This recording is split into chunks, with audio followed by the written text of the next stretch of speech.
Ay, mañana tengo examen de literatura del barroco y no entiendo nada, porque esa profesora no explica absolutamente nada. Mejor voy a ver un video a ver si entiendo algo.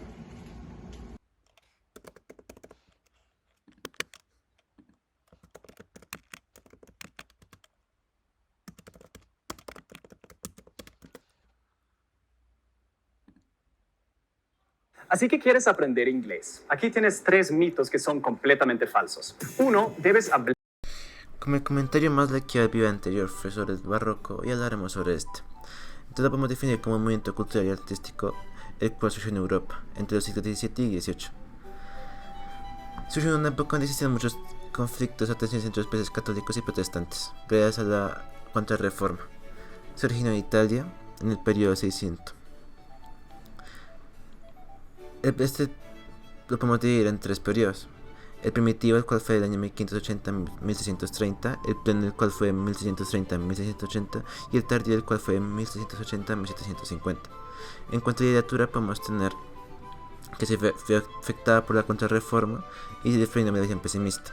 Entonces, como autores principales tenemos a Pedro Calderón, que habló sobre la vida de un sueño, y Francisco de Quevedo, el cual tiene la obra de Francisco de Quevedo. También podemos tener a otro autor, el cual es Laurence Sterne, que es irlandés, con su obra La vida y opinión del caballero Trym Blanchard.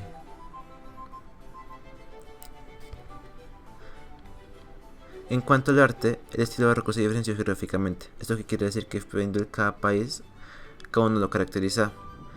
Y como principal de sus exponentes tenemos a Caravaggio y a Diego Velázquez. En cuanto a la música, podemos hablar que fue muy expresiva y tenemos a nuevas apariciones de recursos expresivos como los nuevos géneros o la ópera y oratorio. Y como representante tenemos a Antonio Vivaldi con su obra Las Cuatro Estaciones. Y por último la arquitectura, que se vio caracterizada por ostentar el lujo que poseía la Iglesia Católica, además que fue usada en la burguesía en los países protestantes y las monarquías de la época.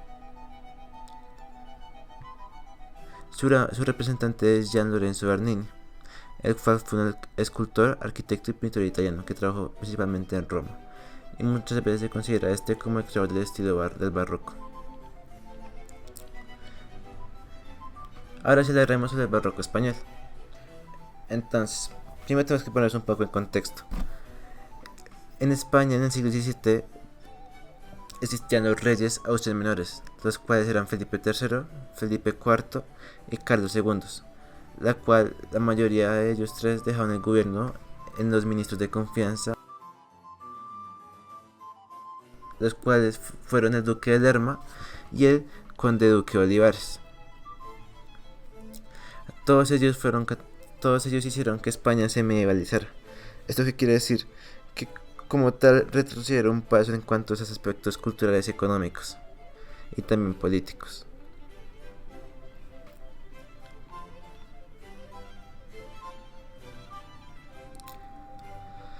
Ahora hablaremos sobre el conde duque Olivares, el cual fue el baldío de Felipe IV. Involucró a España en muchas guerras como la de los 30 años, donde España perdió poder político y sufrió muchísimas derrotas militares. Pero hablaremos un poco más sobre la guerra de los 30 años para entender esto. Entonces la guerra de los 30 años fue un conflicto político-religioso en el cual participaron las principales potencias de Europa en esa época. Y se dividieron entre dos bandos, los católicos, los cuales están integrados por España, el Sacro Imperio Romano Germánico, y los protestantes, los cuales están integrados por los Países Bajos, Suecia y Dinamarca.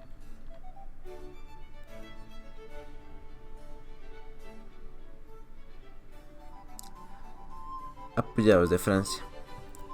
Esta guerra finaliza en 1648 con el Tratado de Westfalia, en el cual España pierde territorio en los Países Bajos y Holanda consigue su independencia. Posteriormente, en 1659, pone fin a la guerra con Francia en la Paz de los Pirineos. Gracias a esto, la pobreza y la epidemia se ven elevados, con un descenso de la población, y esto hace que las personas del campo quieran ir a vivirse a la ciudad. Ahora hablaremos sobre el mandato de Felipe III. Entonces, este era un gran imperio en bancarrota, pero también uno de sus problemas fue que era una enemistad con Inglaterra y los Países Bajos. Pero en 1604 firma la paz con Inglaterra y posteriormente de 1609 a 1621 hace una tregua con los Países Bajos. También en 1609 expuso a los moriscos. Pero demos un paso atrás para ver qué eran los moriscos.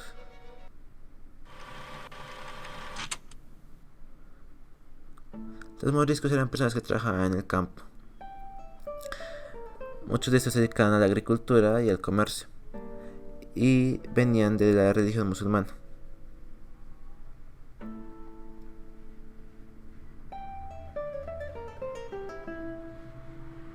Ya teniendo esto claro, podemos volver a hablar.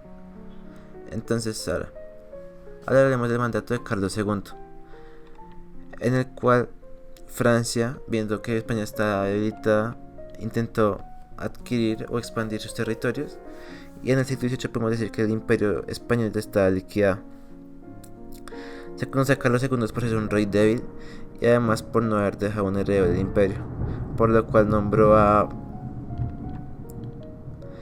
Felipe Anjou como el futuro Felipe V.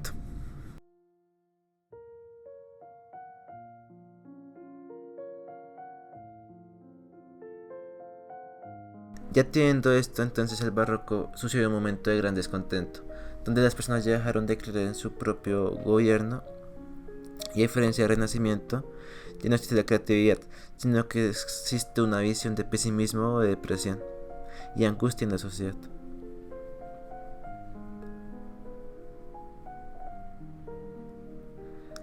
Entonces, sigamos. La crisis social y económica se dio fundamentalmente primero por la expulsión de la que ya hablamos de los moriscos, que fueron casi 300.000, además de la mortalidad provocada por las continuas guerras y el hambre. Entonces la sociedad se dividió en dos partes: la nobleza del clero y los campesinos. La nobleza del clero conservaron tierras y privilegios, mientras que los campesinos sufrieron en todo su rigor la crisis económica. Esto hizo que los campesinos tuvieran que irse a vivir a las ciudades buscando mejores oportunidades, pero siguen abarcados por la pobreza o el hambre.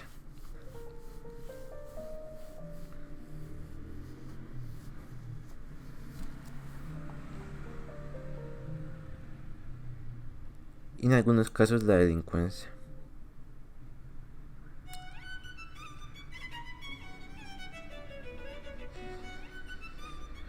Gracias a que el poder se concentró en el clero, la mayoría de personas tomó la opción de volverse eclesiástico. Esto hizo que España duplicara su número de eclesiásticos. Entonces, en el contexto cultural,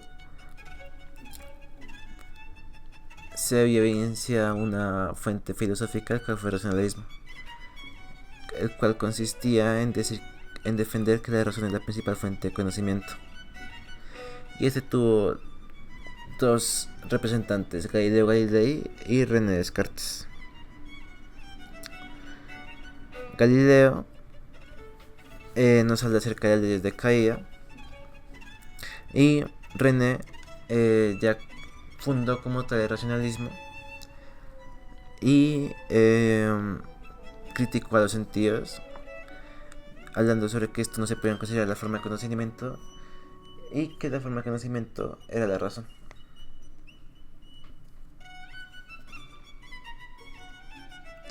Pero esto solo es en la mayoría de Europa, pero en España el racionalismo no toma importancia, ya que la población sigue con un escepticismo hacia la naturaleza y en general hacia la vida. Un ejemplo que tenemos de esto es Baltasar Gracián, el cual nos arma que para combatir el Estado solo existen dos formas: el individualismo o la desconfianza hacia los demás. También el barroco valoró mucho la libertad para distorsionar o crear nuevas formas de vida y de conceptos. Todo ello con la finalidad de asombrar al lector. Y dos corrientes ejemplifican el conceptismo y el culteranismo, pero esto lo hablará nuestro compañero después. Entonces ahora pasemos con las características.